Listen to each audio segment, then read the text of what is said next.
Selamat Sabat untuk kita semua. Sabat. Untuk memulai acara kebaktian sekolah sahabat kita, mari kita mengundang Roh Kudus dalam hati kita masing-masing. Untuk lagu buka kita, mari kita buka lagu Sion edisi lengkap nomor 144. Padaku ada sahabat.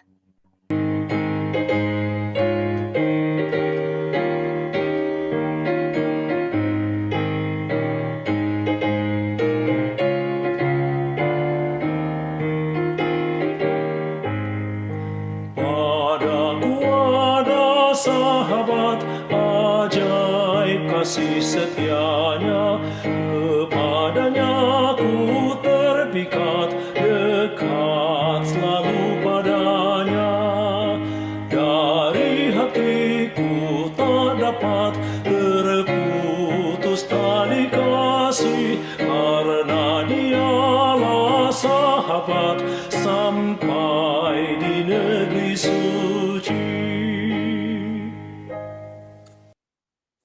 Ayat inti pada Sabat ini terdapat di dalam Kejadian 2 ayat 3 yang berbunyi, lalu Allah memberkati hari ketujuh itu dan menguduskannya.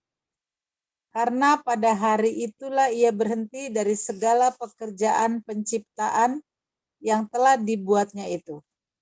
Mari kita bersatu dalam doa. Maha besar Allah Bapa kami yang bertahta di dalam kerajaan surga. Syukur Tuhan, terima kasih kami ucapkan atas pimpinan dan penyertaan Tuhan bagi kami semua Tuhan, di mana pada 6 hari yang lalu Engkau menyertai kami, memimpin, melindungi kami Tuhan, hingga memasuki hari Sabat-Mu yang kudus Tuhan. Di sini kami Jemaat El Shaddai dan Jemaat Pondok Ranji akan berbakti pada hari Sabat ini. Tuhan pimpin, Tuhan sertai kami Tuhan, agar dalam perbaktian kami berjalan dengan lancar dan koneksi internet berjalan dengan baik. Tuhan memberkati Jemaat El Shaddai dan Jemaat Pondok Ranji dimanapun mereka berada yang belum sempat mengikuti Zoom ini, yang dalam kelemahan iman Tuhan kuatkan, yang sakit Tuhan sembuhkan. Memberkati kami Tuhan yang akan mendengarkan firman ini. Biar firman ini jangan lalu begitu saja Tuhan. Boleh menambah kekuatan iman percaya kami di dalam menghadapi akhir zaman Tuhan. Berkati kami semua Tuhan. Dari wabah virus pandemi corona yang sedang merajalela di negara kami. Tuhan berikan kekuatan, daya tahan tubuh yang baik, stamina tubuh yang sehat bagi kami semua Tuhan. Agar kami dapat terhindar dari mara bahaya, penyakit sampar, penyakit menular. Tuhan memberkati kami di dalam kehidupan kami. Terima kasih Tuhan, terpujilah Engkau Allah yang Maha Kasih. Di dalam nama Yesus Kristus yang menjadi Tuhan, Juru Selamat dan penebus dosa kami. Amin. Selanjutnya kita akan mendengarkan berita Mission yang akan dibawakan oleh Ibu Hevi.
Amin. Men. Lagu yang bagus sekali. Terima kasih. Baik, selamat sahabat semuanya. Pak Pendeta Selamat Iping, Pendeta Tanu, serta jemaat Pondok Ranji, juga jemaat El Shaddai. Jadi kita akan mendengarkan sama-sama berita mision di hari Sabat ini. Diberi judul dengan Malaikat di SPBU. Lampai menatap dengan bingung jalan raya yang seperti labirin di sekitar dan di bagian atas dirinya di kota Chicago. Dia tidak tahu bagaimana menemukan suaminya. Dia memandang ke 4 anaknya yang duduk di dalam mobil dan bertanya-tanya dalam hatinya, apa yang harus dilakukan selanjutnya oleh Lampai ini. Pasangan ini tiba di Amerika Serikat sebagai pengungsi dari negara Laos, Asia Tenggara. Dan mereka sementara mengemudi melintasi negara bersama dengan 6 anak mereka untuk mencari pekerjaan. Mereka meninggalkan California dan keluarga ini memulai perjalanan menuju Grand Island, Nebraska, tempat mereka mendengar tentang sebuah pabrik yang memperkerjakan orang-orang dengan kemampuan berbahasa Inggris yang terbatas. Tetapi ketika mereka tiba, mereka mendapati bahwa pekerjaan-pekerjaan tersebut telah diisi dan perusahaan itu tidak lagi merekrut orang untuk bekerja.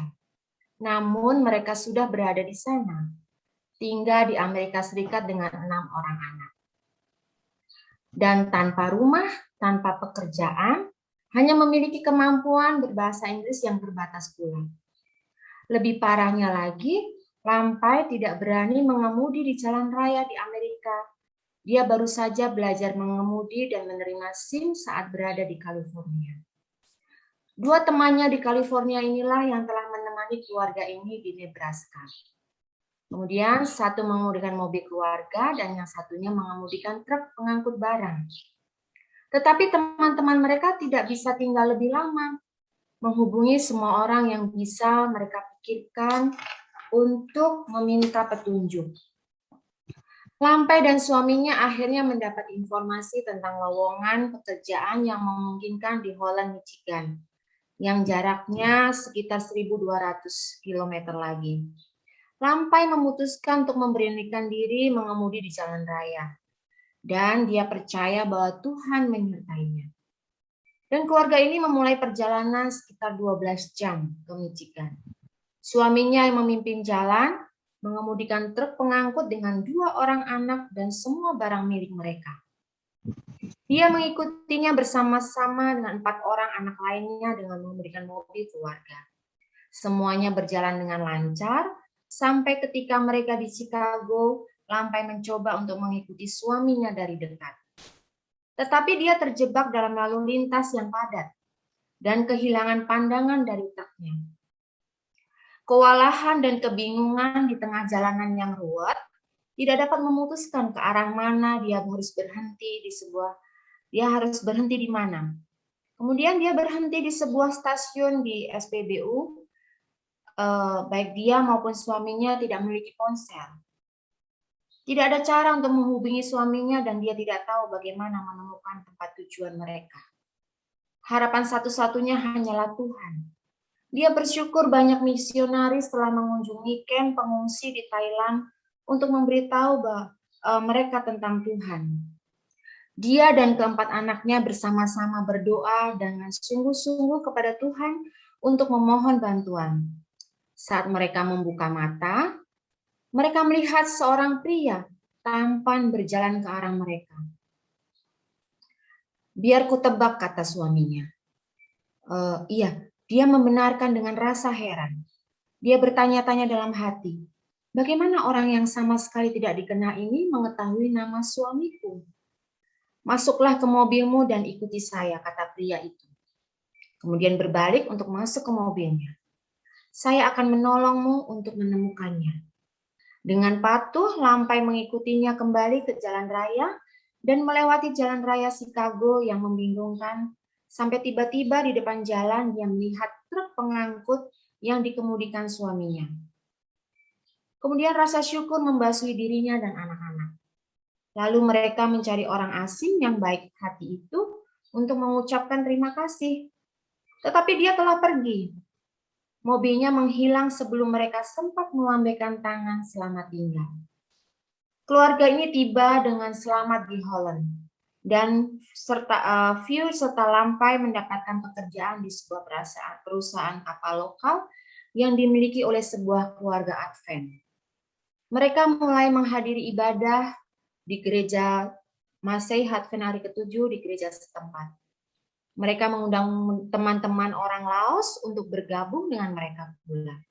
Dan gereja memberikan sebuah ruangan untuk kelompok kecil ini, di mana mereka dapat beribadah dalam bahasa mereka sendiri.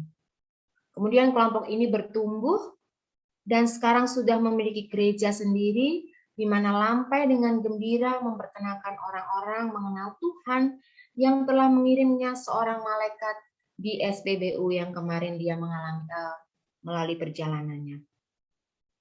Beberapa jemaat orang Laos telah bertumbuh di seluruh divisi Amerika Utara sebagai hasil dari persembahan Sabat 13 pada tahun 2011. Terima kasih, Tuhan memberkati. Amin. Terima kasih untuk Ibu Evi yang sudah membawakan berita misi pada Sabat ini. Selanjutnya kita akan mendengarkan diskusi sekolah Sabat yang akan dibawakan oleh Pak Pendeta Elta Tanu. Terima kasih Ibu Bambang ya yang sudah membacakan mision tadi. Sangat menarik sekali berita misionnya. Memang kadang-kadang kita dihadapkan dalam situasi yang yang mendesak, kita dipaksa untuk melakukan sesuatu. Ya, jadi saya ingat waktu anak kami sudah besar, yang nomor 1 sudah besar. Jadi kalau duduk di motor itu nggak bisa kelihatan ke depan. Jadi pada waktu itu mobil sudah ada, cuma karena nggak bisa nyetir, jadi cuma diparkir doang. Sampai ditutup terpal itu, sampai tarpalnya pun sobek, nggak bisa nyetir. Jadi pada saat itu saya pikir gimana nih mobil ini, motor naik. Kita ke gereja itu bertiga, ya. Jadi yang nomor 2 dan nomor 1 tuh Audrey itu udah tinggi, jadi kadang saya lihat ke depan nggak bisa. Jadi berpikir sama Tuhan saya harus berani nyetir. Jadi kami pergi ke gereja itu kadang-kadang itu jam 4 subuh sudah berangkat ke gereja supaya jangan ramai di jalan. Terus kita pulang itu kadang-kadang jam 1 dari gereja, karena kita habis gereja PA kami tidur di gereja, nanti jam 1 malam baru pulang supaya jalan sepi. Jadi memang situasi yang membuat kita harus berani. Tapi akhirnya puji Tuhan hanya bisa nyetir juga, walaupun dipaksakan. Tapi selama belajar itu memang tidak ada kita tabrak atau tidak pernah. Jadi ya itulah situasi yang seperti berita mision tadi. Baik, pelajaran kita sepanjang Sabat di 1 minggu ini, saya kira pelajarannya ringan ya, tidak berat, karena membahas tentang apa yang kita sudah alami sekarang ini. Dari tadi malam diskusi yang berkembang di kami diskusi di channel yang dibuat oleh Uni Hope Channel. Memang banyak pertanyaan-pertanyaan yang masuk, ya. Salah satunya adalah apakah, karena semalam ada statement dari salah satu penulis menyatakan bahwa Sabat itu adalah salah satu hubungan, bukan salah satu, tapi adalah tanda hubungan yang intim dengan Tuhan dari umat-umat ciptaan. Kemudian timbul pertanyaan, apakah orang yang tidak memelihara Sabat jika dikatakan dia tidak memiliki hubungan yang intim dengan Tuhan? Jadi perkembangan sebagainya. Jadi mari kita melalui diskusi ini mungkin kita bisa temukan hal-hal yang baik, praktis, ya, mudah dan tidak rumit di dalam pemeliharaan hari Sabat. Ya,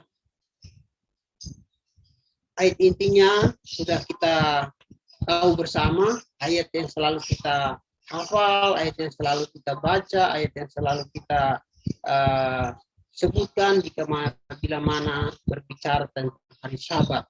Ya, lalu Allah memberkati hari ke-7 itu dan menguruskannya karena pada hari itulah ia berhenti dari segala pekerjaannya. Ada pertanyaan semalam bahwa itu kan Allah, ya, Allah yang memberkati, Allah yang berhenti. Kalau manusia kan belum tentu harus berhenti. Ya, banyak sekali pertanyaan-pertanyaan yang semalam yang masuk.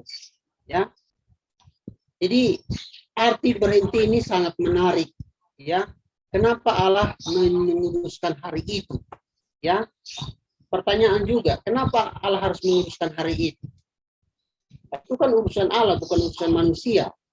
Ya, kemudian kenapa alasannya? Karena pada saat itu dia berhenti, ya, dari segala pekerjaan dan penciptaannya.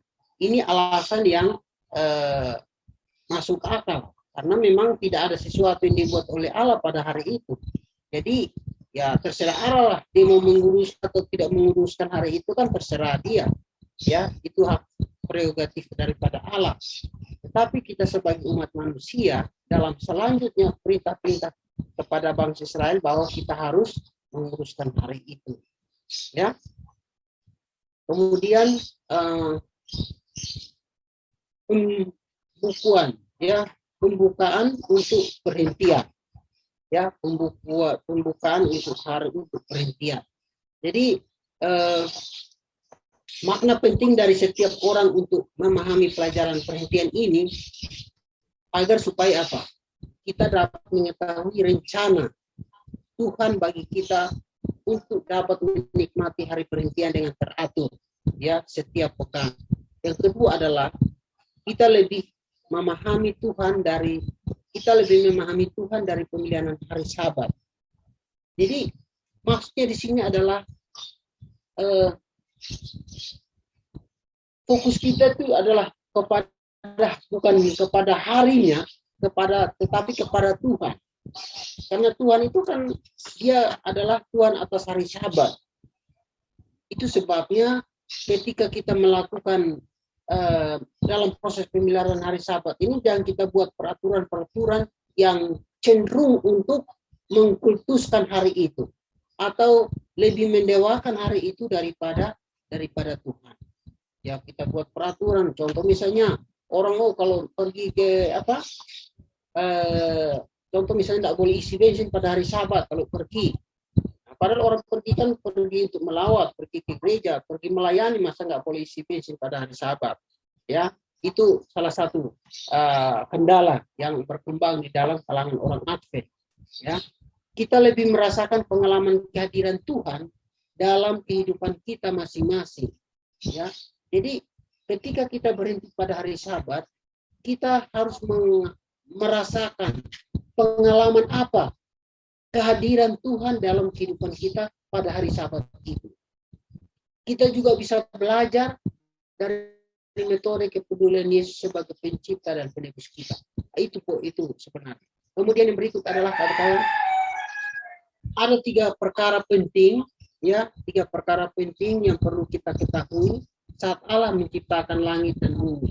Dan yang pertama adalah bahwa penciptaan itu sempurna.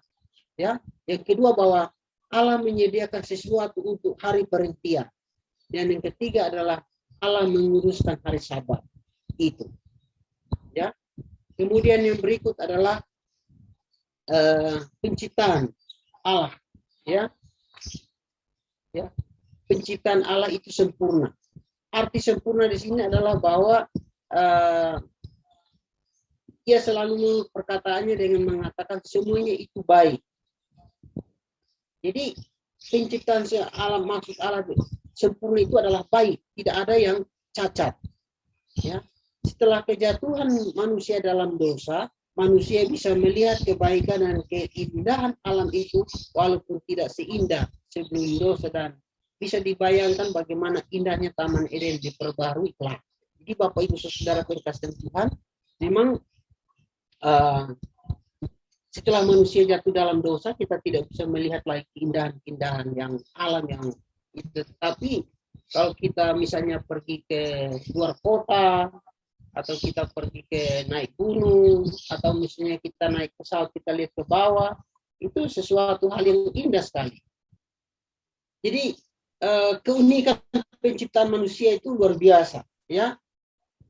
Keunikan penciptaan yang dilakukan oleh Allah itu sangat luar biasa dalam kalau kita lihat, ya, bagaimana manusia itu dibentuk dari tanah. Kemudian Tuhan membentuk manusia itu sesuai dengan gambar dan rupa Allah. Tuhan memberikan nafas hidup kehidupan. Kemudian pernikahan adalah lembaga yang diciptakan oleh Tuhan. Maka Hawa diambil dari tulang rusuk Adam. Jadi hari Sabat itu sebenarnya bukan dijadikan setelah manusia, tidak. Hari Sabat itu ada jauh sebelum manusia diciptakan, sebelum ada Taman Eden, sebelum dunia dijadikan. Jadi Allah sebelum manusia diciptakan, Allah juga berhari Sabat, ya. Kemudian dikatakan bahwa ketika Tuhan membentuk manusia itu, apa yang dipikirkan oleh Allah itu juga luar biasa, di mana manusia itu diciptakan menurut gambar. Kemudian dikatakan bahwa dia menghembuskan nafas. Nafas itu adalah nafas Allah. Jadi nafas kita ini sebenarnya nafas Allah. Itu sebabnya ketika kita meninggal, nafas itu kembali kepada siapa? Kepada yang empunya. Contoh misalnya PLN, bola lampu. Kalau kita matikan bola lampu di rumah, apakah cahaya itu ada di mana-mana? Kembali kemana? Tidak kan? Cahaya itu kembali kepada sumbernya, gardu, di mana PLN sebagai pemilik gardu. Jadi saya bertanya orang PLN, Pak, ketika lampu dimatikan, kemana arus itu balik? Dibilang ya kembali ke gardu PLN-nya, ke gardunya. Jadi di sekitar rumah kita kompleks itu kan pasti ada gardu yang besar. Jadi ketika lampu mati, ya arus itu kembali ke gardu itu. Di mana gardu itu yang memproduksi arus itu. Jadi begitu juga ketika manusia itu meninggal. Jadi manusia setelah meninggal, nafas yang tadi yang ditiupkan oleh Allah kepada kita itu, ya kembali kepada Allah. Nanti pada waktu Yesus datang yang kedua kali, ya nafas itu akan dikembalikan kepada kita.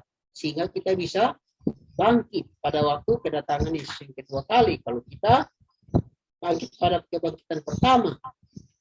Ya, itu dia. Kemudian yang berikut adalah,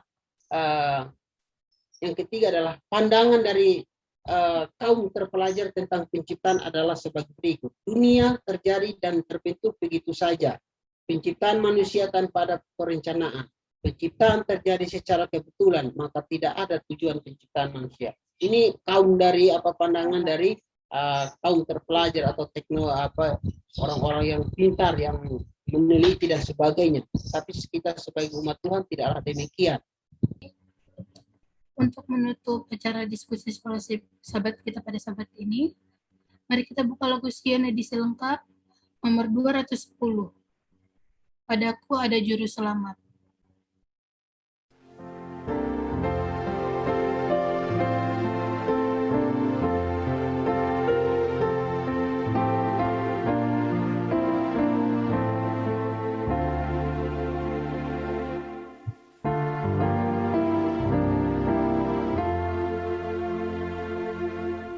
Padaku ada juru selamat setia yang selalu berdoa mengingat aku. Aku dijaganya dengan penuh kasih, tapi Ia juga juru selamatmu.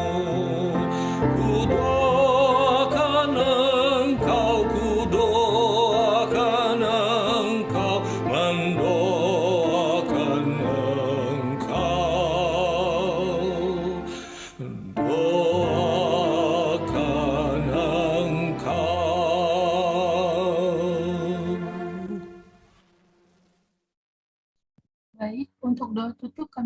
persediaan Ibu Pendeta Livina untuk membawakan doa tutup. Baik, kita sama-sama berdoa. Tuhan Allah Bapa kami yang bertahta dalam kerajaan surga, puji dan syukur kami ucapkan pada Yang Bapa, oleh karena kasih Tuhan yang boleh menuntun kami, semua umat-umat Tuhan di jemaat El Shaddai dan juga jemaat Pondok Ranji untuk kami bersekutu di dalam ibadah Sabat Tuhan pada pagi hari ini. Saat ini kami telah menyelesaikan diskusi sekolah Sabat kami. Biarlah segala sesuatu yang sudah kami diskusikan itu boleh kami ambil hikmahnya, terutama bagaimana kami boleh menyucikan hari Sabat Tuhan yang kudus dengan cara yang benar, cara yang Tuhan inginkan supaya kami hidupkan di dalam kehidupan kami, sehingga melalui kehidupan kami boleh menjadi terang bagi orang yang berada di sekeliling kami, dan juga biarlah iman kami boleh diperkuat untuk lebih mempercayai Engkau lagi sebagai Tuhan dan Juru Selamat kami secara pribadi. Kami menyerahkan segenap ibadah kami selanjutnya ke dalam tangan Tuhan yang penuh kasih. Biarlah Roh-Mu hadir di tengah-tengah kami untuk memberikan kami berkat, sukacita, berkat rohani, dan biarlah semua yang kami lakukan boleh menjadi kemuliaan bagi nama Tuhan saja. Terima kasih banyak ya Bapak, karena Tuhan Yesus sudah mau mendengar dan menjawab doa kami, karena doa ini kami alaskan hanya di dalam nama Yesus yang sudah menjadi Tuhan dan Juru Selamat kami. Amin. Untuk kita menyambut khotbah pada Sabat ini, mari kita buka lagu Sion edisi lengkap nomor 385. Kita hidup sekarang ini.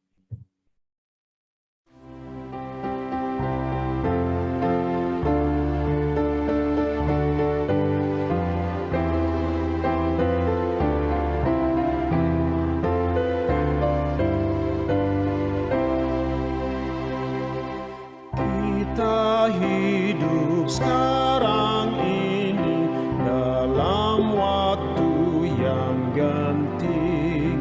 Hidup pada zaman ini adalah amat penting. Lihatlah segala bangsa siap sedia berperang. Mari dengarlah suara seluruh alam bergoncang.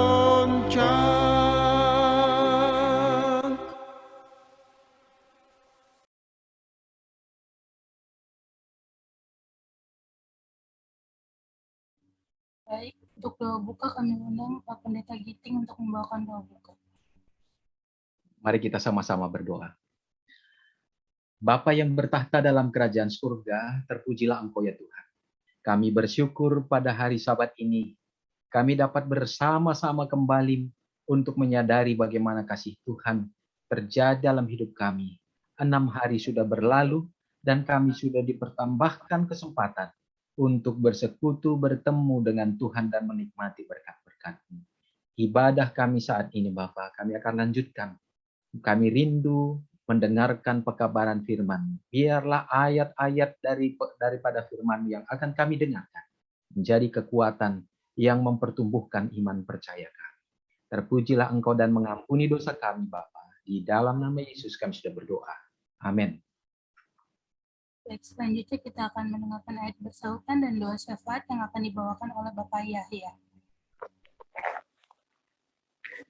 Oke, baik, kita buka firman Tuhan, Alkitab kita masing-masing. Terdapat dalam Efesus 6 ayat 10 sampai yang ke-20. Ayat 10 saya bacakan dan selanjutnya kita saling bergantian, dan 11 nanti. Dan selanjutnya dengan jemaat. Baik, Efesus 6 ayat 10, perlengkapan rohani. Akhirnya, hendaklah kamu kuat di dalam Tuhan, di dalam kekuatan kuasa-Nya. Jemaat. Bukanlah supaya kamu dapat bertahan melawan tipu muslihat iblis. Baik, ayat 12, karena perjuangan kita bukanlah melawan darah dan daging, tetapi melawan pemerintah, melawan penguasa-penguasa, melawan penghulu-penghulu dunia yang gelap ini, melawan roh-roh jahat di udara. Jemaat. Sebab itu ambillah seluruh perlengkapan senjata Allah supaya kamu dapat mengadakan perlawanan pada hari yang jahat itu dan tetap berdiri sesudah kamu menyelesaikan segala sesuatu. Jadi berdirilah tegak, berikat pinggangkan kebenaran dan berbaju sirahkan keadilan. Kakimu berkasutkan kerelaan untuk memberitakan Injil damai sejahtera.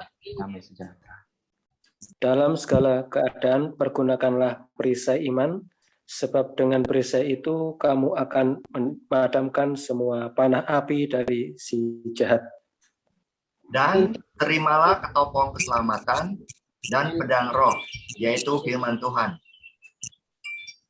Dalam segala doa dan permohonan, berdoalah setiap waktu di dalam roh dan berjaga-jagalah di dalam doamu itu dengan permohonan yang tak putus-putusnya untuk segala orang kudus.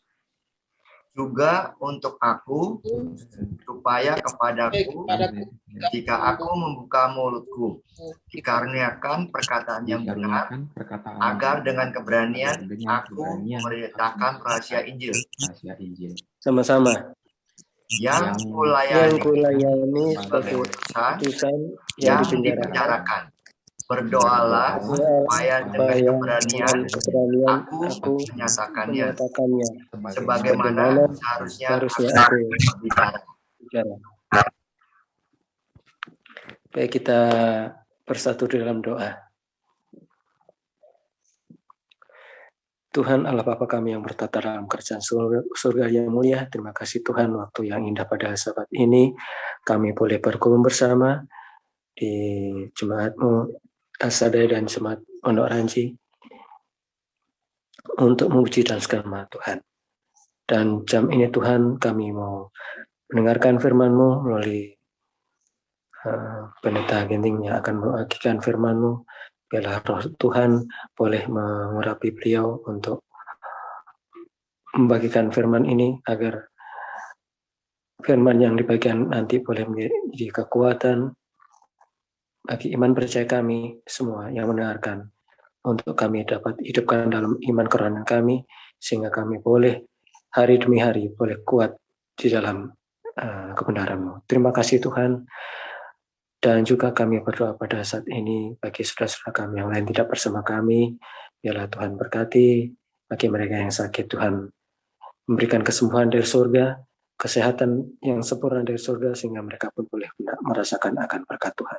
Dan juga mereka yang kurangan atau mereka yang lemah imannya, biarlah Tuhan kuatkan, Tuhan cukupkan, agar mereka pun boleh juga merasakan akan kasih sayang Tuhan pada mereka, sehingga mereka boleh merasakan akan berkat kasih sayang Tuhan dengan yang berkat yang sama pula. Terima kasih Tuhan, kami juga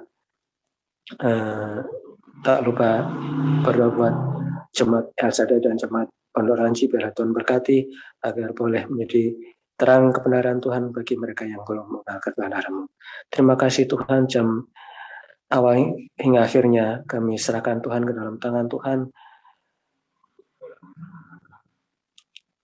karena Engkau-lah yang punya kerajaan dan kuasa dan kemuliaan sampai selama-lamanya, yang telah mengajar kami berdoa.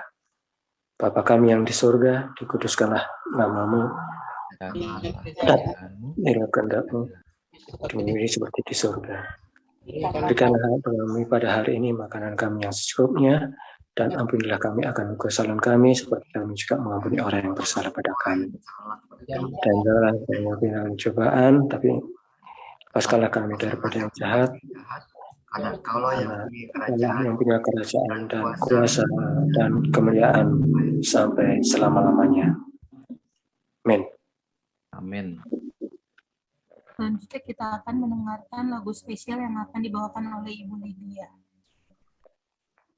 Selamat sahabat, saudara-saudara. Selamat sahabat.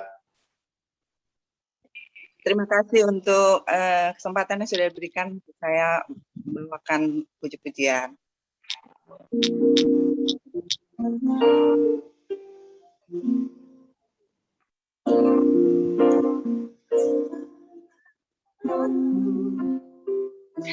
yang menyelamatkan.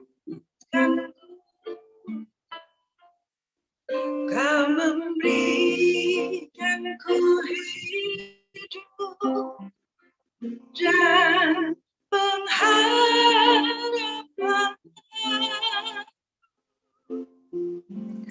Ku ikut kehendak-Mu, peluk anugerah-Mu. Ku nyatakan janji-Ku kepadamu.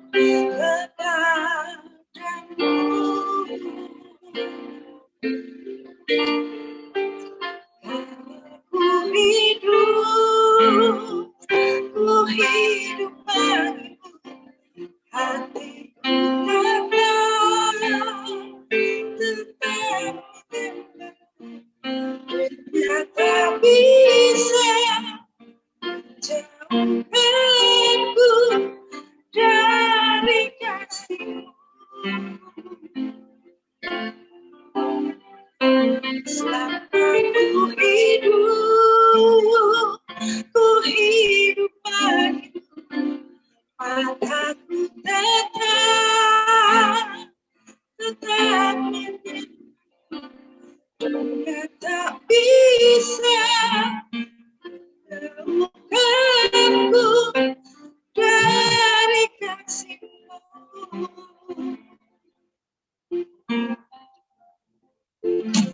Ku ikut kehendak-Mu, peluk anugerah-Mu. Ku nyatakan janji-Ku kepadamu.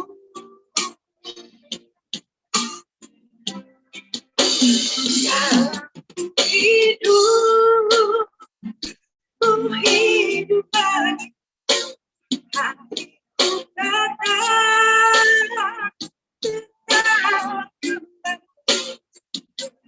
tak bisa jauhkanku dari kasih-Mu.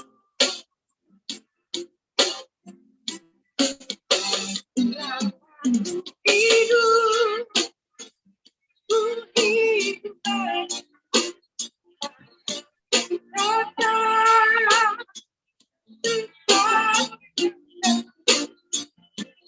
tak bisa jauhkanku dari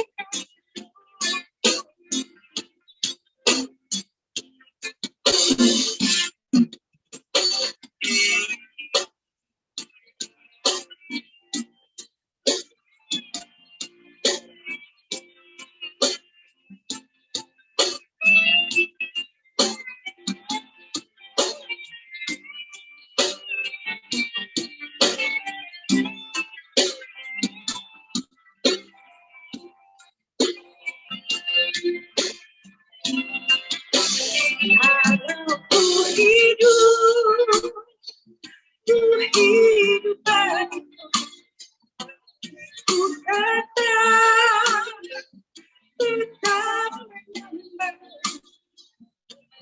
Tak bisa jauhkanku dari kasih-Mu.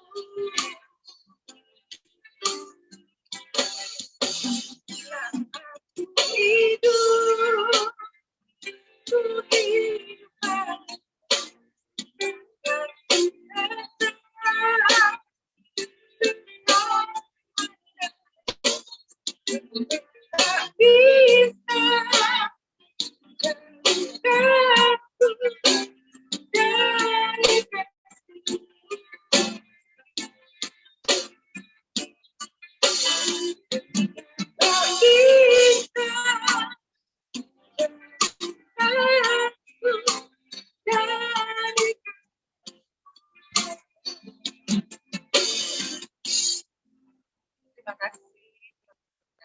Amin. Amin. Makasih Ibu Lydia. Terima kasih untuk Ibu Lydia yang sudah membawakan lagu spesial pada sahabat ini. Selanjutnya kita akan mendengarkan ayat inti yang akan dibawakan oleh Bapak Melki. Baik, selamat sahabat sekalian. Ayat inti kita pada sahabat ini terdapat di dalam Efesus 6 ayat 13. Bunyinya sebagai berikut. Sebab itu, ambillah seluruh perlengkapan senjata Allah, supaya kamu dapat mengadakan perlawanan pada hari yang jahat itu, dan tetap berdiri. Sesudah kamu menyelesaikan segala sesuatu. Baik, selamat sabat bagi kita semuanya. Selamat sabat, Pendeta. Selamat Ya. Pendeta. Terima kasih untuk lagu pujiannya, Lydia. Tuhan memberkati supaya kita tetap bisa berpengharapan kepada Tuhan. Ya. Terima kasih juga untuk kesempatannya yang sudah diberikan untuk kita bisa bersama-sama di hari Sabat yang kudus ini. Dan terima kasih pada Pendeta Tanu juga ya untuk bisa fasilitas yang kita pakai ini bersama-sama. Terima kasih untuk semua kehadiran jemaat Tuhan. Selamat Sabat. Tuhan memberkati kita. Saudaraku, pada kesempatan ini kita coba akan berbicara tentang berdiri teguh di dalam Yesus. Nah, bagaimana kita bisa berdiri teguh di dalam Yesus? Ya, ini yang tentu akan kita bahas bersama-sama. Saya mengundang sekali lagi untuk kita berdoa. Bapa di sorga, terima kasih Tuhan. Biarlah kiranya kuasa Roh Kudus menjadi bagian kami pada saat kami akan mendengarkan pekabaran firman ini. Terpujilah untuk penyertaan-Mu sampai akhirnya, Bapa. Ampuni kami, di dalam nama Yesus kami sudah berdoa. Amin. Bagaimana supaya kita berdiri teguh di dalam Tuhan? Ayatnya yang sudah kita bahas tadi, dan sudah dibacakan dari ayat responsoria kita, Efesus 6 ayat 10 sampai yang ke-20, kemudian ayat intinya di ayat yang ke-12. Saya sengaja tadi buat ayat responsorianya itu 10 ayat. Jadi kita sudah baca semua, sudah kita dengarkan. Saya akan memberikan sedikit penjelasan lagi tentang bagaimana maknanya dalam kehidupan kita. Dan saya percaya saudara-saudara bisa mengikuti langsung dari firman Tuhan di Alkitab kita, di Efesus pasal yang ke-6. Ayat intinya di dalam Efesus 6 ayat 12, saya ulangi kembali. Dikatakan begini.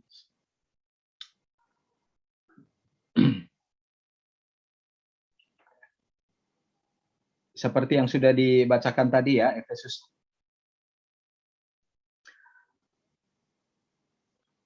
Karena perjuangan kita bukanlah melawan darah dan daging, tetapi melawan pemerintah-pemerintah, melawan penguasa-penguasa, melawan penghulu-penghulu dunia yang gelap ini, melawan roh-roh jahat.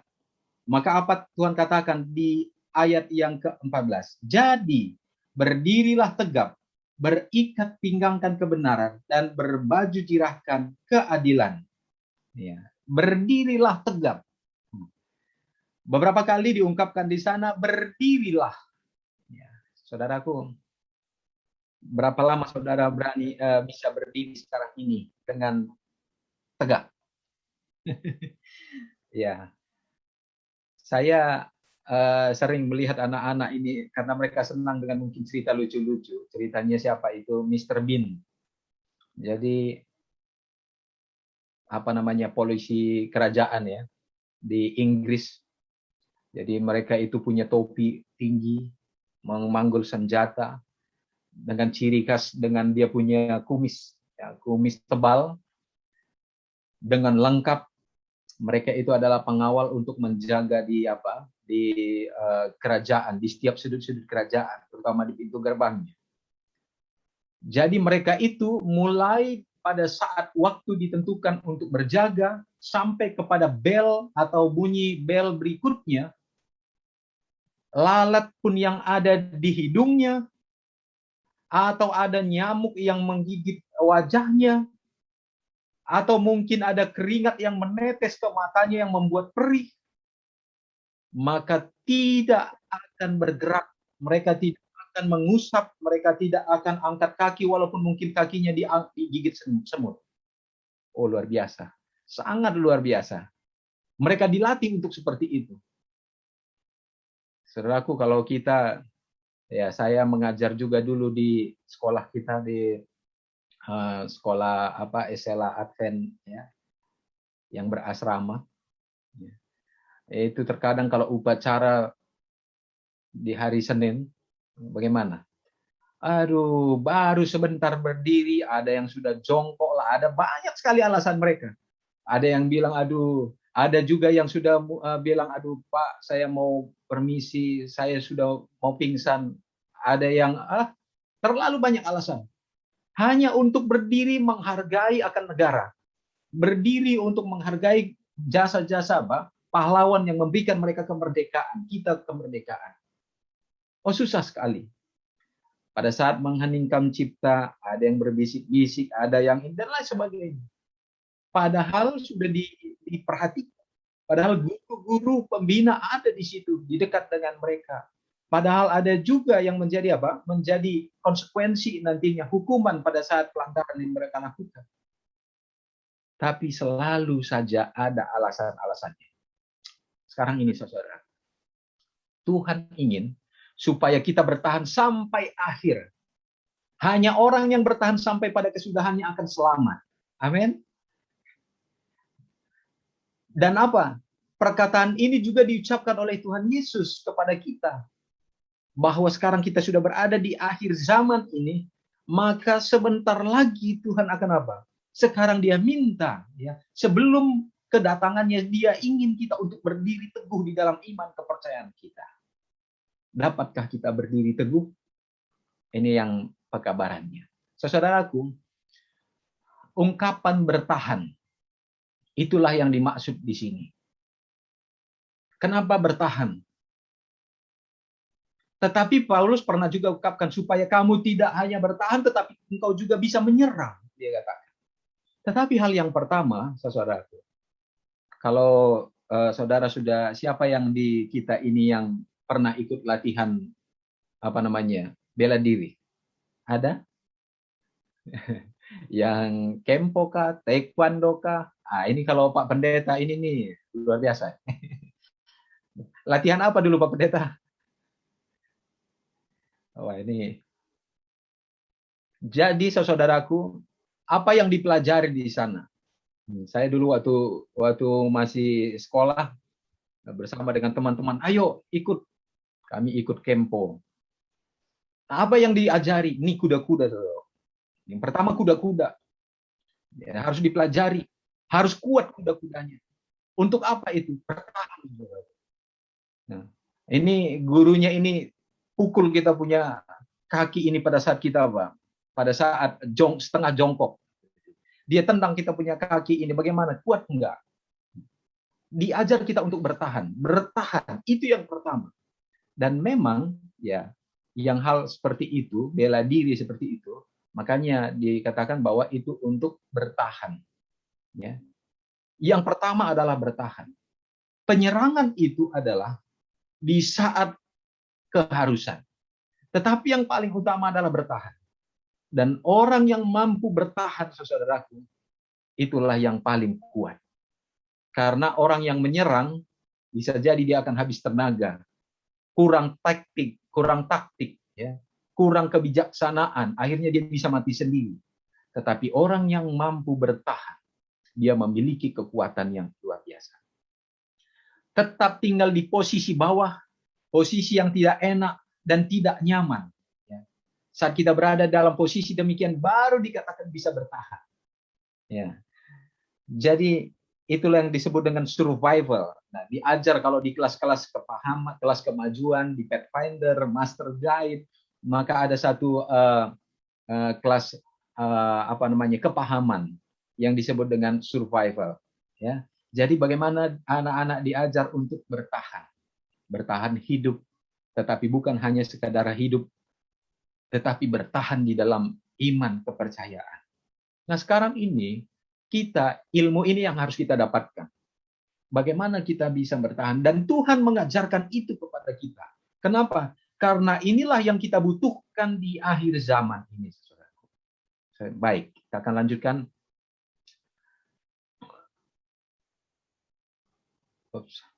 Ya, makna bertahan tidak selamanya juga jongkok yang seperti tadi. Tetapi inilah yang dikatakan bahwa di dalam Kolose 1 ayat yang ke-23, sebab itu kamu harus bertekun, ya. Sebab itu kamu harus bertekun di dalam iman, tetap teguh, tidak bergoncang, dan jangan mau digeser dari pengharapan Injil yang telah kamu dengar dan yang telah dikabarkan di seluruh dalam alam di bawah langit. Dan yang aku ini, Paulus, ya, bagaimana? Telah menjadi pelayan. Saudaraku, bertahan itu dalam arti kita berdiri. Ada juga orang yang bertahan, ya, tetapi dalam terbaring. Wah, jadi lama juga dia hidup, ya. Walaupun bagaimana, sudah ini terbaring, sudah terbaring lemah dan menunggu kematian sebenarnya. Seperti itu. Itu pasrah sebenarnya. Sudah pasrah. Tidak ada yang dinantikan. Hidup juga sudah seperti apa? Sudah mati. Tapi orang yang bertahan itu bukan tidur-tidur yang seperti itu. Walaupun ada seperti yang tadi rebah, ada di bawah, tetapi ada semangatnya mau untuk bangun dan berdiri. Artinya mereka tidak mau digeser. Mereka tetap teguh. Nah, saudaraku, ini makna bertahan. Makna bertahan berikutnya, tidak undur, saudaraku.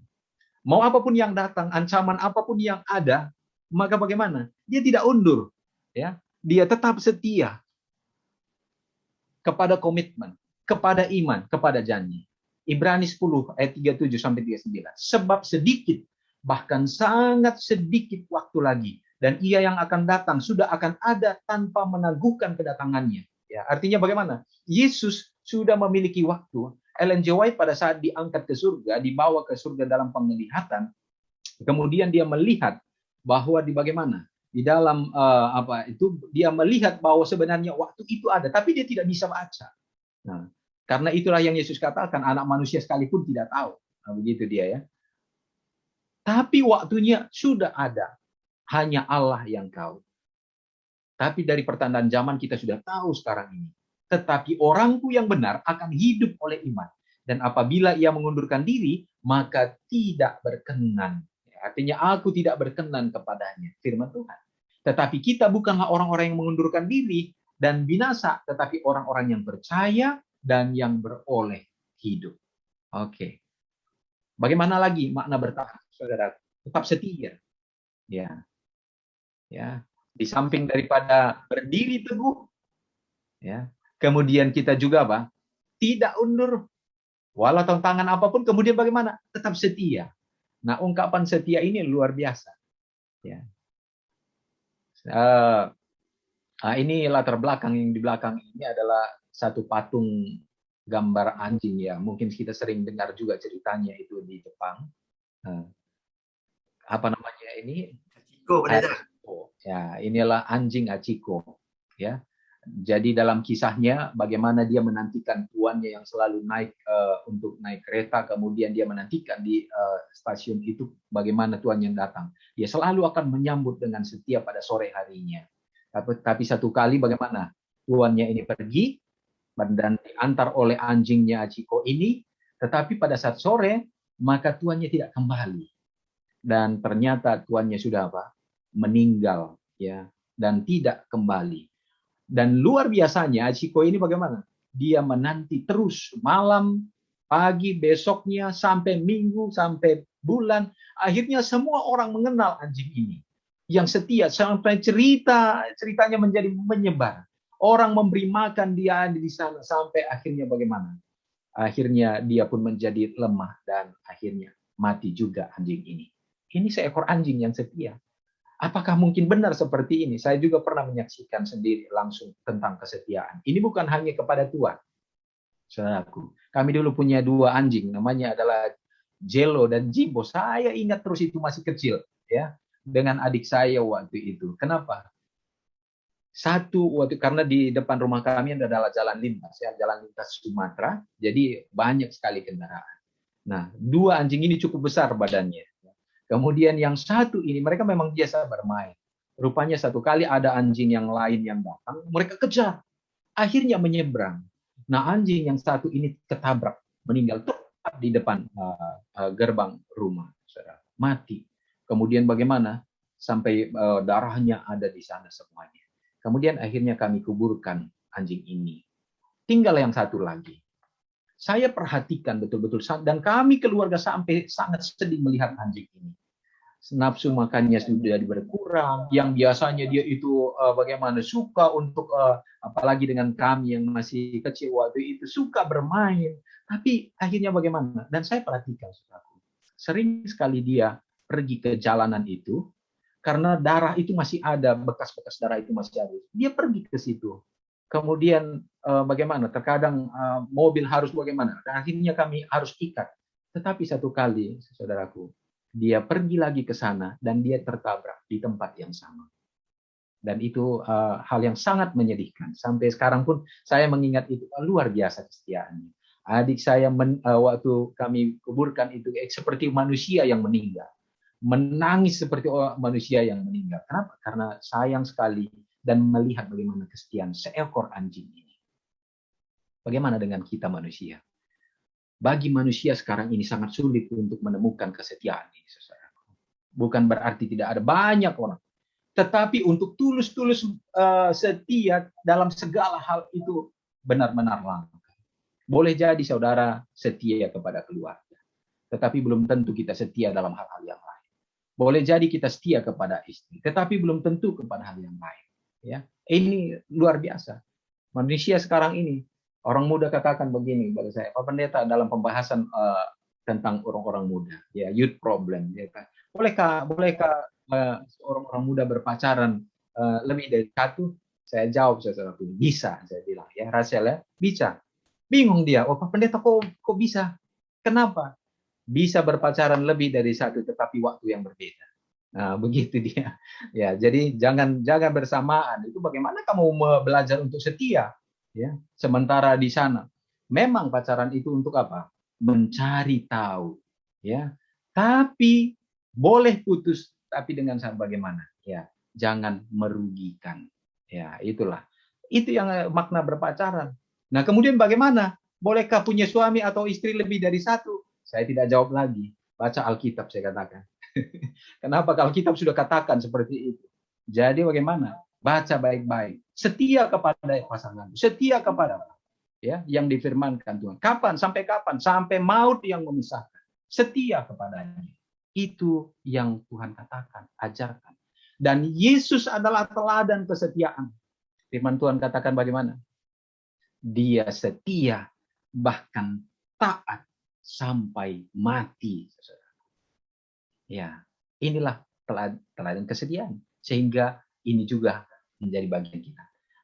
Baik, saudaraku, dalam hal apa saja kita harus bertahan kalau begitu? Yang pertama, mempertahankan iman. Kita harus bisa bertahan dalam apa? Mempertahankan iman kita. Ya, jangan undur-undur. Jangan oleh karena hal-hal dan sebagainya. Oh, di dunia ini setan akan selalu berusaha. Kalau kita gagal dia gagal dalam satu hal, dia akan tawarkan dalam hal yang lain. Kemudian kalau dia berhasil di dalam satu perkara yang kecil, dia akan tawarkan dengan perkara yang besar. Dia belajar bagaimana supaya kita akan membuat pertahanan kita akan rubuh. Iman kita akan apa? Iman kita goyah. Ya.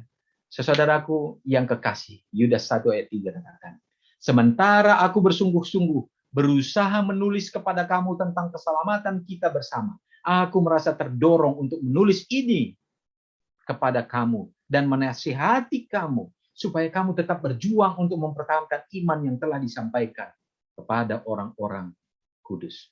Baik, dalam hal yang kedua, kita harus bertahan melawan tipu muslihat iblis. Nah, ini yang tadi. Kecerdikan daripada setan itu luar biasa. Kenapa? Ini kebijaksanaan malaikat. Bahkan malaikat yang terbaik dulu yang ada di surga, Lucifer. Dan dia adalah di atas kita daripada manusia yang diciptakan. Baru ditawarkan, saudaraku, buah yang indah saja, yang enak di dalam pandangan mata. Oh, langsung jatuh. Itu tuh tipu muslihat. Kan begitu. Segala yang indah-indah. Ini manusia kan sering jatuh dikatakan dalam hal apa? Apa yang indah di hadapan manusia? Ya, apa yang membuat kita bahagia? Bahagia manusia sekarang ini apa? Ya. Makanya dikatakan apa? Berapa tahta wanita dan apa? Apa satu lagi ya? Saya lupa. Kekuasaannya. Ya. Jadi tahta, wanita dan harta. Oh ya, diata. Dan dalam ketiga hal inilah manusia. Inilah tipu muslihat iblis yang pertama yang dia nyatakan dan sangat berhasil. Dan itu pun disodorkan juga kepada siapa? Yesus Kristus, saudaraku. Nah, kebutuhan-kebutuhan dalam kehidupan kita ini Tuhan akan buat menjadi alat memperdaya kita. Hati-hati. Kenakan seluruh perlengkapan senjata Allah. Berapa? Seluruh. Efesus 6 ayat 11. Tidak tanggung-tanggung. Jangan hanya satu-satu saja. Tujuannya apa? Supaya kamu dapat bertahan melawan. Ya, kalau tadi dikatakan bagaimana? Supaya kamu dapat bertahan. Sekarang bagaimana? Wah, kita tidak cukup hanya bertahan. Karena semua orang yang bertahan bagaimana? Akhirnya tumbang. Setan akan selalu berusaha menyerang. Sekarang tidak hanya cukup untuk bertahan, tapi supaya kita bisa melawan tipu muslihat iblis. Ini yang harus terjadi. Kalau begitu, kita siap berperang. Kita siap di dalam latihan. Kita siap menjadi tentara bagi Tuhan. Kita siap untuk masuk ke dalam medan pertempuran. Ya, itu yang harus. Bagaimana untuk kesiapan itu? Nah, kita lihat untuk makna bertahan yang ketiga. Kita juga harus bertahan di dalam perjuangan dan penderitaan yang berat. Siapa yang katakan tidak berat dalam kehidupan kita? Berat, saudaraku. Apakah kami pendeta tidak merasakan beratnya perjuangan daripada anggota jemaat? Sangat merasakan penderitaan itu. Ya. Apakah semua orang berbeda-beda? Ya, berbeda-beda, tetapi semua orang sama-sama merasakan penderitaan, perjuangan di dalam kehidupan. Tetapi apakah berbeda-beda kuasa Tuhan juga bagi mereka, kasih mereka? Tidak. Sama kasih Tuhan. Tinggal sekarang ini bagaimana? Bagaimana penyerahan kita? Di dalam kita bertahan, supaya kita bagaimana? Mendapatkan kekuatan daripada Tuhan. Ibrani 10 ayat 32. Ingatlah akan masa yang lalu. Sesudah kamu menerima terang, kamu banyak menderita oleh karena kamu bertahan dalam perjuangan yang berat. Ya. Ingat masa lalu. Ingat masa lalu. Tapi hati-hati saudaraku. Jangan sampai karena ingat-ingat, jadi akhirnya bagaimana? Lupa diri juga. Perjuangan dulu. Di gereja ini saya sering bertemu dengan orang-orang tua. Dan kebanggaan untuk mereka ungkapkan begini. Ya, pada saat masuk gereja, kemudian kita bersalaman. Bagaimana, apa kabar Bapak? Kemudian dia katakan bagaimana? Oh puji Tuhan, berapa lama sudah ada di dalam kebenaran ini? Oh saya sudah, mungkin anak dulu masih apa? Waduh, mungkin adik dulu masih belum lahir kali ya. Saya sudah ada di dalam kebenaran. Oh puji Tuhan, luar biasa. Berjalannya waktu saudaraku, ternyata orang yang begini pun bukan menjadi satu bentuk jaminan. Tapi ternyata di dalam gereja orang yang tua seperti ini pun masih banyak yang belum memahami dan belum mengerti. Ya, terkadang menjadi apa? Batu sandungan di dalam gereja. Terkadang imannya bagaimana? Waduh, kursi juga bisa terangkat. Pendeta bisa juga bagaimana? Ini sendal bisa naik, sepatu ini bisa naik juga. Wah, saya jadi pikir juga terkadang. Ternyata sekian lama hidup dalam perjuangan, dalam penderitaan yang dulu diceritakan. Waduh, kami dulu masuk ke dalam kebenaran ini. Oh, perjuangan. Wah, itu antara hidup dan mati. Wah, betul.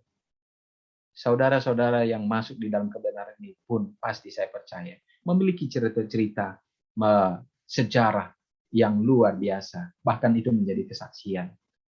Saya pun menerima hal yang sama, saudaraku.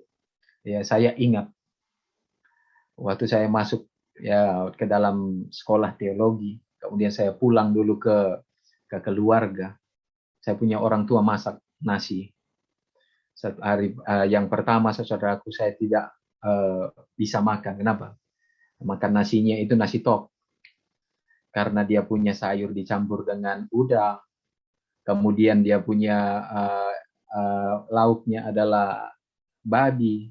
Wah, saya pikir bagaimana ini? Saya pulang ke kampung. Nah, berikutnya lagi, saudara, saya sudah tidak berani lagi makan. Kenapa? Jangan sampai ini apa? Jangan sampai ini nasi juga dikasih ini nanti kuah babi ini, saya pikir ya. Tapi saya tanya, oh tidak, oh sudah, saya makan apa adanya. Ya. Penderitaan, saudaraku, untuk mengikut Tuhan. Itu adalah perjuangan. Tapi saudara dan saya tidak boleh hanya mengingat itu. Ada satu ungkapan seorang penulis, dia katakan begini, jikalau engkau hari ini mengingat apa yang perbuatan yang besar yang engkau sudah lakukan di masa yang lalu, maka hari ini engkau tidak melakukan apa-apa. Luar biasa, saya membaca ini menjadi teguran juga. Dalam arti bagaimana? Terlalu banyak kenangan-kenangan yang kita banggakan di masa yang lalu sehingga membuat kita mentok di dalam iman. Sehingga sekarang ini tidak ada perjuangan. Amin. Sehingga tidak mampu untuk menghadapi penderitaan. Kita merasa sudah puas bahwa dulu saya begini, dulu saya begini, dulu saya begini, saudara. Tidak boleh. Kita harus mengingat. Kita mengingat masa yang lalu. Sering orang tua katakan bagaimana, waduh kami sudah makan garam, saudaraku, di dalam rumah tangga ini. Seolah-olah itu bagaimana? Oh sudah hebat, mereka sudah layak. Belum juga, saudara. Kan terlalu makan garam, darah tinggi juga kan. Makanya semakin tua dalam kehidupan rumah tangga, bertengkarnya semakin hebat. Bahkan sampai bagaimana? Makanya seharusnya kalau orang tua sudah semakin tua, jangan lagi makan garam banyak-banyak. Supaya tidak menjadi satu kebanggaan yang luar biasa. Ya. Jadi kalau sudah tidak makan garam ini, akhirnya darahnya semakin apa? Semakin rendah, sehingga senyumnya semakin banyak. Ya, ini hanya lelucon saja. Tapi saudaraku, ungkapan-ungkapan seperti ini sering terjadi. Menjadi satu kebanggaan yang membuat kita tidak bertambah. Tidak menjadi apa. Tapi boleh kita itu jadikan menjadi satu bentuk acuan. Sama seperti firman Tuhan katakan. Bagaimana? Ya. Jikalau engkau melihat perbuatan Tuhan yang lalu, akan begitu. Engkau tidak akan bersyukur jikalau engkau tidak bisa melihat bagaimana tangan Tuhan yang menolong engkau di masa yang lalu. Bahwa tangan Tuhan yang sama juga akan tetap menuntut di masa yang akan datang. Nah, kalau itu boleh. Artinya kita akan siap untuk menghadapi peperangan dan tantangan yang lebih besar lagi. Nah, dalam hal apa saja lagi kita bertahan. Perjuangan dan penderitaan ini, Imamat 25:35 katakan, apabila saudaramu jatuh miskin sehingga tidak sanggup bertahan di antaramu, maka engkau harus menyokong dia sebagai orang asing dan pendatang supaya dapat hidup. Nah, ini seperti pelajaran sekolah sahabat dibahas pendeta tadi. Jadi saudaraku, ini tingkatan-tingkatan. Akhirnya bukan hanya bertahan dalam diri kita, tetapi akhirnya kita bertahan dengan cara bagaimana? Menyokong orang lain. Karena itu menjadi kekuatan bagi kita untuk bertahan. Karena orang yang hanya bertahan dalam dirinya, maka dia akan lemah sendiri. Ya, saya pernah mungkin ceritakan bagaimana saya pernah menggendong seorang pendeta. Ya, saya lupa ya. Pendeta ini sekarang ada di percetakan. Dia adik kelas saya sebenarnya waktu itu. Satu kali kami dulu, artinya sekarang dia sudah jadi pendeta. Ini cerita kami waktu sekolah. Kami pergi ke bersama dengan rombongan sebenarnya ke satu gua, namanya Gua Liang Dahar. Gua ini sangat besar, sampai helikopter itu bisa masuk ke dalamnya. Jadi di dalam itu ada ruangan-ruangan. Jadi kami pergi ke sana. Memang perjalanan cukup jauh, jadi beberapa bukit ya turun menurun baru sampai di tempat itu, baru turun ke lembah, baru muncul kita di gua itu. Tapi pada saat itu saudaraku, kebetulan karena mungkin saya bagian senior kelas ya, nah, bersama kelas di asrama. Kemudian bagaimana dia naik ke atas satu tempat yang ada ruangan-ruangan begitu. Nah ini kan gelap, nah begitu. Jadi ada tangga di sana dan karena di dalam gelap, nah tangga ini kita nggak tahu bagaimana. Intinya ini tangga udah berapa lama kita juga nggak tahu. Yang jelas adalah kami mendengar suara gebrak, jatuh dia, dan tiba-tiba gelap. Kita tidak tahu siapa yang jatuh. Kenapa tiba-tiba terjadi gelap? Karena kami bawa lampu Petromax ke dalam itu. Lampu itu terjatuh dengan dia di tangga itu. Dan akhirnya bagaimana? Matilah lampu. Dan akhirnya kita menggunakan senter dan melihat dia sudah terbaring dan sudah mengerang kesakitan. Akhirnya kami berusaha untuk pulang. Karena itu di terakhir-terakhir, yang lain sudah sempat jalan, jadi hanya beberapa wanita yang bersama dengan kami, dan kami adalah 2 orang pria yang tinggal di paling belakang. Akhirnya saudaraku, namanya waktu itu belum ada telepon ya, belum ada juga ini, dan sinyal bagaimana menghubungi tidak ada. Karena itu juga jalan lewat hutan. Akhirnya kami papa. Ya. Tapi lama-kelamaan ini teman-teman yang wanita ini tidak bisa. Akhirnya saya pikul dia. Saya coba pikul. Oh, berat sekali. Dia punya badan sama seperti saya juga. Artinya sama kami tingginya. Sangat berat. Akhirnya saya coba, Bang. Coba lagi. Berhenti lagi. Coba suruh mereka untuk kejar yang sudah di depan. Nggak dapat, nggak ketemu lagi. Akhirnya kami pelan-pelan berjalan. Kami tiba di kampung. Kemudian di kampung ini cari angkutan tidak ada lagi. Akhirnya kami minta tolong untuk diantar oleh satu mobil orang ya. Kemudian tibalah di satu kecamatan. Nah di kecamatan ini dia punya tangga untuk naik ke rumah sakit puskesmas itu, mobil itu tidak bisa. Nah akhirnya bagaimana? Saya naik tangga itu, saya pikul nih orang. Ya teman saya namanya Pendeta Fernando. Saya pikul dia naik atas tangga itu. Kemudian sampai di atas, saudaraku, rupanya puskesmasnya sudah tutup karena sudah sore. Akhirnya dia katakan bahwa ada rumah dokter, bukan dokter sih, mantri disebut. Kami pergi ke sana lagi. Mobil yang tadi sudah pergi. Kami pikul lagi dia ini. Sampai di sana, saudaraku, waktu kami ketuk-ketuk, mantri ini menjawab dari rumah, aduh saya sedang sakit. Hai, luar biasa. Nggak bisa menolong. Jadi akhirnya waktu itu dia hanya dikasih untuk obat supaya bagaimana lukanya itu saja. Tapi saya perhatikan bahwa tangannya sudah mulai kejang. Ya, jadi udah mulai dingin. Dia sudah mulai panas seperti itu. Aduh kami khawatir. Akhirnya dari situlah karena sudah ada waktu itu di sana telepon umum, maka kita telepon orang tuanya. Dan dengan saya minta supaya saudara-saudara waktu itu supaya diminyaki, diurut supaya jangan tangannya ini kejang. Akhirnya keluarganya datang. Setelah itu saya flashback dengan teman-teman yang lain. Dari mana kekuatan itu datang untuk memikul dia? Saudaraku, saat ada perjuangan, saat ada nilai-nilai penderitaan, saya ingin membagikan secara ringkas dari ayat tadi. Apa yang kita bertahan hingga akhir. Ini yang paling utama. Bagaimana kita memiliki pertahanan?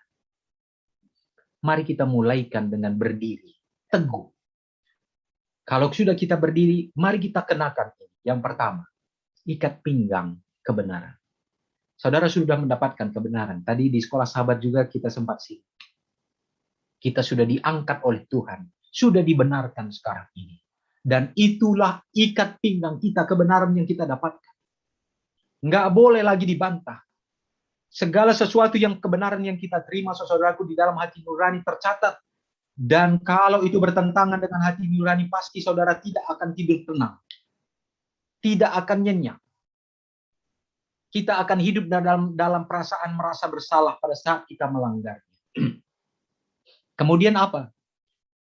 Apabila itu tidak menjadi menggetarkan hati kita lagi pada saat pelanggaran itu kita lakukan, hati-hati. Karena pada saat itu jangan sampai roh semakin menipis dalam hidup kita. Kalau kita melakukan pelanggaran kemudian tidak ada perasaan bersalah, hati-hati. Karena jangan sampai tuntunan kuasa Roh Kudus tidak bermanfaat dalam kehidupan kita. Artinya apa? Kita menolak tuntunan roh. Inilah kebenaran. Dari kulit yang panjang dan tebal, dihias dengan potongan-potongan tembaga untuk menahan jubah, untuk membawa pedang dan baju jirah, sangat berfungsi. Jadi itulah ikat pinggang, dan itu menunjukkan bertindak pasti dan bertekad penuh. Jadi kalau kita sudah dibaptis, sudah menerima Yesus sebagai juru selamat pribadi kita, jangan lemah-lemah. Mari jangan tunjukkan kalau kita memang berdiri di hadapan Tuhan. Bukan oleh karena apa-apa, tetapi karena Yesus sudah mati bagi saya. Kemudian yang kedua, berbaju jirahkan keadilan. Mari bertindak adil. Inilah yang kita kenakan, saudara. Di dada kita, di pakaian kita ini, berbaju jirahkan keadilan. Hidup ini harus di dalam keadilan. Di dalam rumah tangga juga, kepada anak-anak juga harus adil. Karena itu membuat mereka bisa tidak selamat. Ya, itu banyak contoh dalam firman Tuhan, dalam Alkitab. Puji Tuhan ada pertobatan, sehingga membuat mereka selamat. Tapi kalau tidak ada, menjadi kesalahan bagi orang tua. Ya, jangan sampai terjadi. Di dalam gereja, keadilan-keadilan itu terjadi di dalam masyarakat, di dalam persahabatan, di dalam keluarga besar. Keadilan itu harus dinyatakan. Bahkan keadilan itu bagi orang lain sekalipun. Ya, Tuhan memberikan kebijaksanaan bagi kita untuk bisa bertindak adil, baik secara sederhana. Tuhan memberikan berkat bagi saudara dan saya. Tuhan menuntun kita untuk bisa bersikap adil. Ya, mungkin lebih luas lagi, saudara juga bisa menjabarkan. Bagaimana maksudnya? Ini biasanya seperti lapisan baja ya.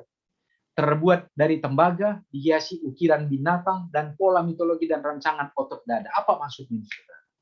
Ini menunjukkan, yang kita kenalkan itu, untuk menunjukkan siapa pasukan kita. Siapa pemimpin kita. Jadi bukan hanya sekedar baju-baju jirah. Nah, ini dirancang untuk melindungi organ tubuh kita. Dipakaikan oleh Tuhan supaya bagaimana kita terlindungi. Dan itu memiliki tampilan yang kuat dan indah. Tidak hanya sekedar-sekedar saja. Ya. Kemudian apa yang dikatakan tadi, saya ulang sedikit ini. Itu ada dihiasi dengan ukiran-ukiran. Tuhan mengukirkan itu supaya kita tidak lupa. Oh, ini lambang kita, ini logo kita ini. Ya. Kemudian bagaimana? Bahwa itu menunjukkan kepada, untuk mengingatkan kita kepada Yesus. Setelah itu bagaimana? Kita dikenakan dengan kasut kerelaan untuk memberitakan Injil. Dalam arti, kita hanya bisa akan berdiri teguh pada saat kita mengenakan kasut yang diberikan Tuhan. Kasutnya apa? Segala berkat, segala kemampuan, segala talenta yang ada pada kita. Kalau kita tidak gunakan untuk kebaikan Allah. Untuk yang sesuai dengan Tuhan. Untuk menyatakan kebenaran-kebenaran Allah. Saudara akan tergelincir di dalam semua itu. Iya. Banyak penyanyi yang tergelincir di dalam talentanya. Amin. Banyak orang yang kaya yang akan mati dalam kekayaannya. Banyak juga orang yang susah, sebagai menderita, akan mati dalam kesusahannya juga. Kenapa? Tidak memanfaatkan apa yang Tuhan berikan. Kenapa? Ya, hidup di dalam kemalasan, hidup di dalam kebodohan. Tuhan katakan, pergilah kepada semut, belajarlah daripadanya. Contohnya seperti itu. Tapi manusia tidak mau bekerja. Maunya apa? Instan dan lain sebagainya. Dia akan mati juga dalam hal yang seperti itu.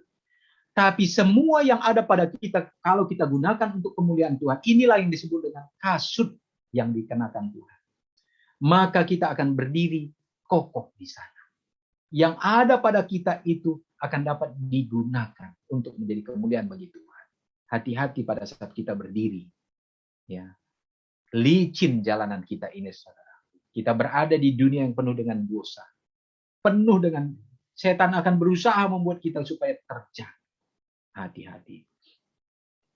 Kasut kerelaan untuk memberitakan Injil. Efesus 6 ayat 5. Biarlah kasut pada kakimu adalah Injil kedamaian yang memberi engkau pijakan yang kokoh. Ya, gitu ya. Kalau kita memiliki Injil kedamaian, saudara, memang kita akan dipandang oleh orang lain. Untuk dipandang dengan apa? Berdiri. Orang angkat, makanya dikatakan bagaimana orang angkat mata kepada kita. Seperti itu. Bukan apa? Angkat remeh. Kalau orang tunduk-tunduk begini, ya belum tentu. Tapi kalau orang angkat mata, dia memandang. Itu artinya bagaimana? Kita sedang membawakan Injil kedamaian. Kaki perlu pada pijakan yang kokoh. Supaya seluruh ya tetap kokoh. Percaya sepenuhnya kepada Injil. Kita nikmati sebelumnya, saudara. Baru bagaimana? Kita bisa menyatakannya kepada orang lain. Keempat, perisai iman. Ini membentengi kita. Inilah perisai. Nah, perisai ini biasanya terbuat dari kayu, kulit, kanvas, logam, tempat yang tak dapat ditembus. Itu tujuannya. Tujuannya adalah supaya bagaimana? Itu menjadi satu bentuk pertahanan. yang bisa dibawa-bawa, yang bergerak istilahnya. Dan warnanya dikatakan itu untuk mengenalkan pasukannya juga. Dia di pemimpinnya siapa, supaya jangan sampai bagaimana? Wah, menyerang sahabat sendiri. Artinya bagaimana? Jeruk makan jeruk, teman makan teman. Nah, seperti itu dia. Tapi lebih daripada itu untuk menunjukkan bahwa oh ini kebanggaan pasukan. Pasukan siapa? Pasukan Kristus. Ini bagaimana menuntun kita untuk bertahan hidup dari kekhawatiran yang berlebihan, kebohongan, kedustaan, perasaan kecil hati, dan materialisme. Ini hati-hati dengan ini. Perisai ini menopang kita. Kekuatan yang datangnya daripada Tuhan ini perisai iman kita. Ya. Kepercayaan kita kepada Tuhan membuat kita tidak khawatir. Karena kita tahu bahwa burung yang apa? Ya, yang tidak ada nilainya pun itu bagaimana? Dipelihara oleh Allah. Kebohongan daripada setan itu dapat kita tangkap. Kemudian perasaan kecil hati, minder bahwa kita ini tidak ada apa-apanya. Itu dapat dikalahkan bahwa Tuhan katakan bagaimana? Engkau anakku yang berharga. Wah, kita diangkat kita tuh. Kemudian yang berikutnya, materialisme ini. Hati-hati. Karena banyak orang yang akan bagaimana? Tidak percaya kepada Tuhan. Segala sesuatu yang dia peroleh itu sesuatu itu oleh karena kekuatan saya. Dan ini untuk kebahagiaan saya. Saya berhak untuk menggunakannya. Saudara, hati-hati. Iman mengatakan bahwa segala sesuatu yang dipercayakan, baik harta, semua itu adalah milik Tuhan. Dibuat untuk menjadi kemuliaan bagi Tuhan. Iman adalah percaya kepada Allah. Iman adalah percaya bahwa Dia mengasihi kita, mengetahui apa yang terbaik bagi kita. Iman menuntun kita memilih jalan-jalan, gantinya jalan kita sendiri. Dan ketika kita kurang pengetahuan, iman menerima hikmatnya. Ketika kita lemah, iman adalah kekuatannya. Di tengah-tengah kehidupan kita yang berdosa, iman adalah kebenaran dan kesuciannya. Dan hidup kita adalah milik Tuhan sepenuhnya. Dan iman menerima kepemilikan dan berkat daripada Allah. Dari ada buku pendidikan halaman yang ke-253. Beberapa yang berikutnya. Iman memberi kita kuasa. Efesius pasal yang ke-6 ayat yang ke-16 katakan. Untuk memadamkan semua panah api dari si jahat, pencobaan, keraguan, hawa nafsu, putus asa, kesusahan, pemberontakan, dan kesalahan. Inilah panah-panah api yang diberikan oleh si jahat kepada kita. Untuk membinasakan kita. Iman juga berkuasa untuk membuat kita dapat bersatu dengan orang-orang yang percaya dalam perjuangan iman, melakukan keagrapan di dalam gereja, dalam kumpulan-kumpulan yang kecil. Bisa menguatkan kita. Dan iman juga yang sejati adalah hidup. Iman yang hidup berarti satu kepercayaan yang bertumbuh, menguatkan. Melalui kepercayaan ini, jiwa menjadi kuasa yang menaklukkan. Nah, ini kalau kita memiliki iman dan percaya itu, dengan yang kita kenakan tadi, dengan perisai itu, maka bagaimana? Maka kita akan mulai bisa menyerang. Tapi jangan lupa, bagian yang kelima, kita menggunakan ketopang keselamatan. Ini ketopang keselamatan ini, saudaraku, dia melindungi leher, melindungi kepala. Apa artinya di situ? Lawan tidak akan bisa menebas leher kita. Kenapa? Karena dia itu sampai ke bawah, dia terbuat dari besi, baja. Ini ada dua kalau di tentara Roma itu. Satu terbuat dari besi, tetapi yang kedua terbuat dari tembaga. Kalau besi itu bagi prajurit biasa, saudaraku. Tapi kalau tembaga bagi pemimpinnya. Dia lebih ringan tapi kuat. Nah, tapi besi berat. Nah, gitu dia. Terimalah ketopang ini. Tuhan memberikan itu pada kita. Peperangan Kristen kita harus mengenakan ketopang keselamatan. Untuk melindungi apa? Pikiran. Nah, ini pikiran sekarang ini, saudara, sangat dirasuki oleh setan. Kita senyum-senyum. Sekarang di gereja banyak orang bagaimana? Wah, dalam suasana ibadah bagaimana? Bisa dirasuki oleh setan. Jangan sampai di gadget kita mendengar seolah-olah mendengar firman Tuhan. Tapi bagaimana? Hal yang lain yang kita dengar. Ya. Hati-hati dengan pikiran kita. Setan menggunakan itu. Di gereja bagaimana? Gosipnya terlalu banyak. Ya. bukan mendengarkan firman Tuhannya. Apalagi di gereja pikirannya yang datang ke gereja itu bukan apa? Mendengarkan firman Tuhan, tapi pikiran modisnya dan lain sebagainya. Hati-hati. Ketopang keselamatan. Tuhan ingin kita dijauhkan dari pemikiran. Harus hidup dengan pengharapan dalam keselamatan. Firman Tuhan katakan. Keselamatan itu memberdayakan orang percaya untuk dapat berjuang. Ya, saudara nanti bisa baca dalam Roma pasal 5 ayat 1 sampai 5. Ya, bahwa dengan adanya pengharapan itu membuat kita mampu untuk berjuang, ya, mampu untuk teguh, mampu untuk berpengharapan, dan itu membuat kita mengalahkan tantangan dan cobaan. Keenam, 2 yang terakhir. Pedang roh. Nah, ini pedang roh ini adalah apa? Firman Tuhan. Jangan lupa. Karena kita memiliki, kalau seorang yang pergi ke medan perang tanpa pedang, saudaraku, sama saja dia bagaimana? Menyerahkan nyawanya. Nah, sekarang kita di medan perang, jangan lupa bahwa pedang roh kita adalah firman Allah ini. Jangan lupa, tidak ada yang lain. Jadi jangan menganggap remeh. Ajarkan kepada anak-anak kita, tuntun anak-anak kita, tuntun keluarga kita untuk mencintai firman Allah ini. Untuk mereka mengenal ini, mendapatkan cerita-cerita Alkitab ini. Dan mendapatkan akan berita pengharapan dan keselamatan di dalamnya. Menggunakan pedang roh ini. Hanya inilah yang akan bisa membuat kita melawan. Tujuannya apa? Nggak hanya bertahan, tetapi menyerang. Menyerang siapa? Dengan kebenaran firman Tuhan. Pedang kita adalah firman Allah. Mari kita lengkapi hidup kita dengan kebenaran. Yang terakhir, saudaraku. Firman Tuhan katakan, tidak cukup hanya kita mengandalkan. Tapi harus ada hubungan yang baik melalui doa. Doa harus selalu menjadi garis terdepan dalam pertahanan. Ya, harus selalu kita lakukan. Dalam hal apapun yang akan kita buat, harus kita mulaikan dalam doa. Itu adalah bentuk apa? Terkadang manusia, umat-umat Kristen, salah kaprah dalam hal ini. Berdoa itu, saudaraku, kalau ada permohonan. Wow, itu doanya bisa berhari-hari, berpanjang-panjang dia, dan lain sebagainya, sampai menangis-menangis. Salah? Tidak salah juga. Tetapi jangan salah kaprah. Berdoa tidak selamanya untuk meminta jawaban atas keinginan. Ellen G. White tuliskan begini dalam kesimpulan, doa adalah membuka hati seperti kepada seorang sahabat. Bukanlah bahwa doa itu penting agar Allah mengenal kita, tetapi agar menyanggupkan kita untuk menerima Dia. Enggak gampang menerima Yesus. Dan tidak semua orang yang menerima Yesus. Bagi saudara yang menginginkan Yesus yang sesungguhnya, maka kita harus hidup dalam salibnya. Ini adalah kutipan yang saya bacakan terakhir, saudara. Mari kita dengarkan baik-baik, dan saya akan akhiri dengan ini. Dalam setiap jiwa, 2 kuasa sedang berjuang dengan sungguh-sungguh untuk menjadi pemenang.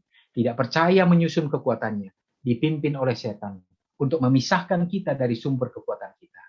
Iman menyusun kekuatannya, dipimpin oleh Kristus yang memulai dan menyelesaikan iman kita. Jam demi jam, dalam pandangan surgawi, alam semesta bertentangan. Pertentangan itu terus berlangsung. Ini adalah pertempuran langsung. Pertanyaan terbesar adalah, siapakah yang akan berkuasa? Masing-masing harus menentukan keputusannya.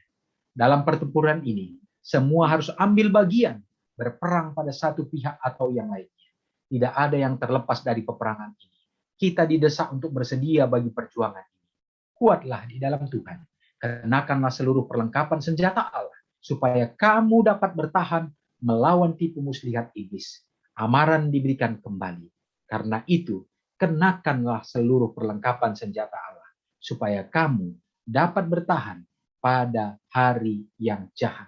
Dan sesudah melakukan semua, untuk berdiri. Di dalam konsul kepada sons and daughter, maka Ellen G. White menerangkan ini kepada kita. Mari kita kenakan perlengkapan Kristus dalam kehidupan kita yang membuat kita akan menang. Tuhan memberkati kita. Amin. Amin. Amin. Untuk menutup acara kebaktian khotbah kita, mari kita buka lagu Sion edisi lengkap nomor 302, Pertahankan Benteng.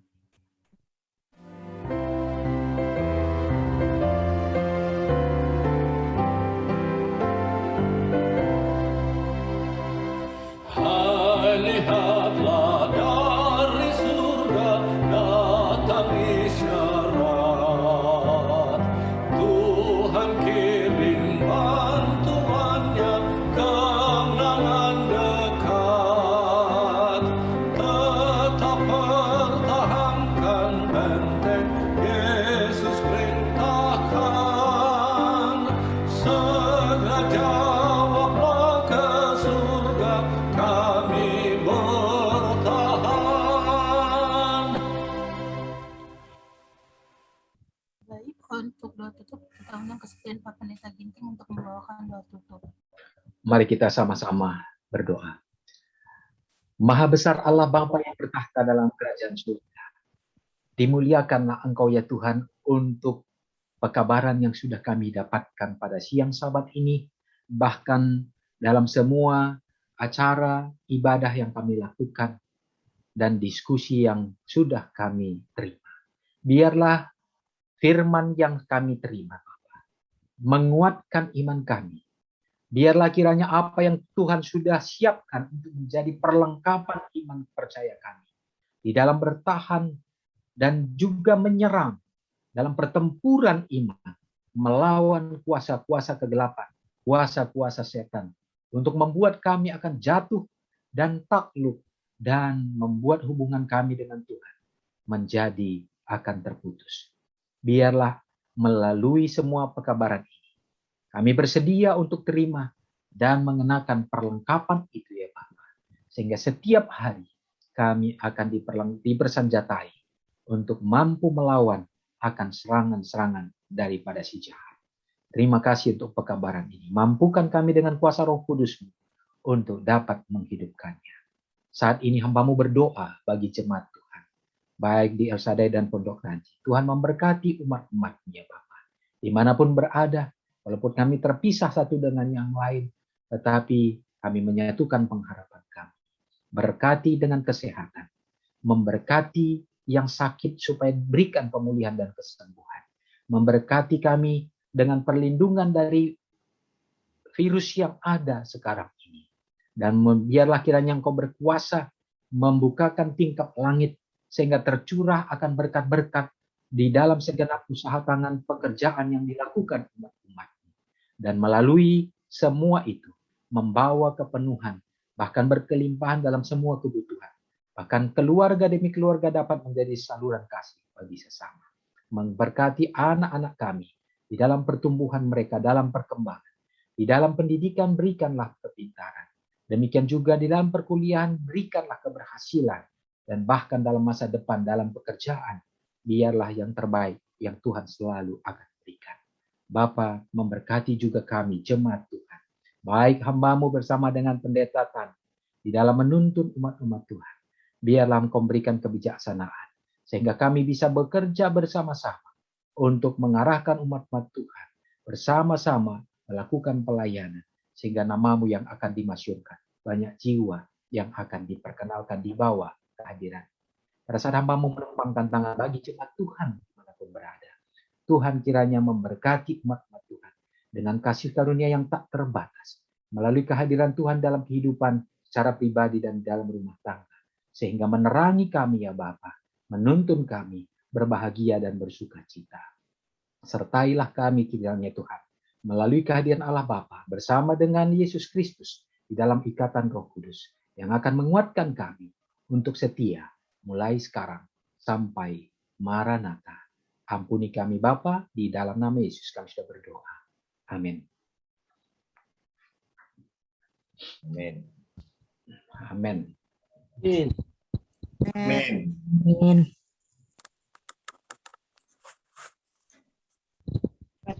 Makasih Pak Pendeta Ginting, firman-Nya begitu bagus dan begitu indah. Makasih Pendeta Ginting, Pendeta Tano. Berkati. Saudara-saudara semua. Makasih Pak Pendeta semuanya. Selamat menikmati lanjutan Sabat. Masing-masing. Terima kasih semuanya Pak Pendeta Ginting dan lalu berkati semua. Selamat Sabat semuanya. Selamat Sabat. Ya, selamat Sabat.